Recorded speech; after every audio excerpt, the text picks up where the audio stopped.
Assalamualaikum warahmatullahi wabarakatuh. Perkenalkan, nama saya Ani Febriani dari program PGSD.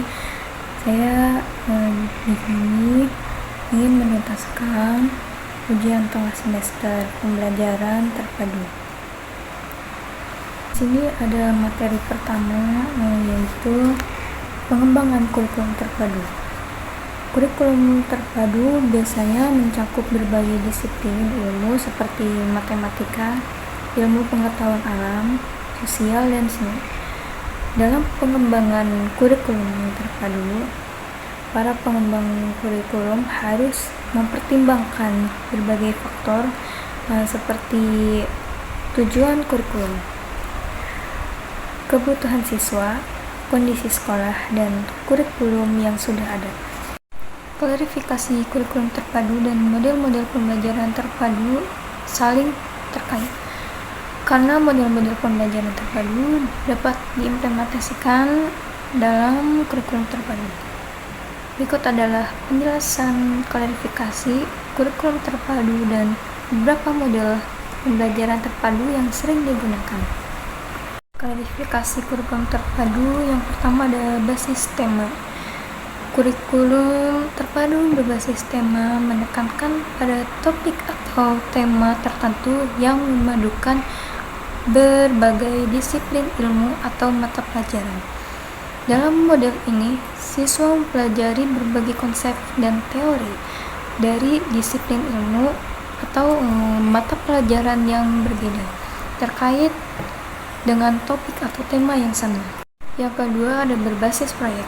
Kurikulum terpadu berbasis proyek menekankan pada pengalaman belajar yang aktif dan terlibat langsung dalam proyek-proyek atau tugas-tugas tertentu yang terkait dengan topik atau tema tertentu. Siswa bekerja dalam kelompok dan berkolaborasi untuk mencapai tujuan pembelajaran yang diterapkan. Ketiga ada berbasis integrasi. Kurikulum terpadu berbasis integrasi menekankan pada pengintegrasian berbagai disiplin ilmu atau pembelajaran ke dalam suatu topik atau tema tertentu dengan pendekatan yang telah komprehensif. Model ini menggabungkan beberapa jenis kurikulum terpadu di atas untuk mencapai tujuan pembelajaran yang lebih holistik. Organisasi kurikulum.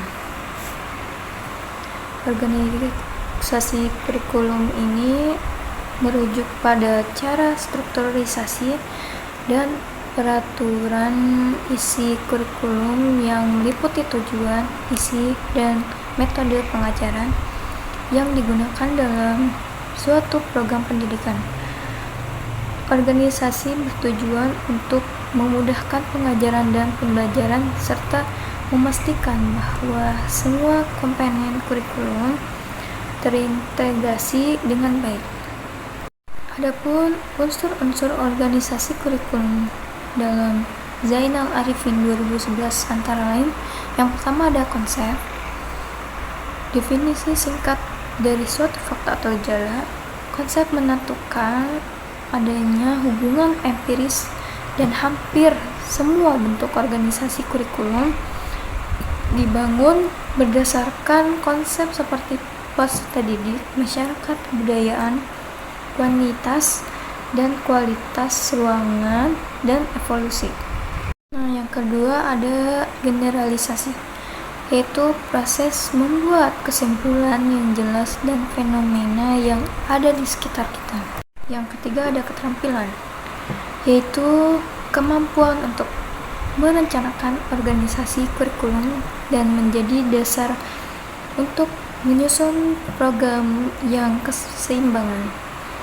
Contohnya termasuk organisasi pengalaman belajar yang berkaitan dengan keterampilan komprehensif, keterampilan dasar matematika, dan keterampilan interpretasi data. Dan yang keempat ada nilai-nilai, yaitu norma atau kepercayaan yang dianggap penting dan bersifat absolut dalam mengembalikan perilaku.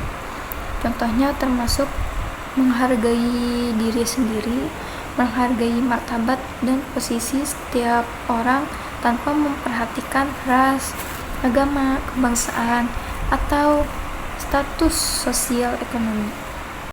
Sekian pemaparan materi dari saya. Kurang lebihnya mohon maaf. Wassalamualaikum warahmatullahi wabarakatuh.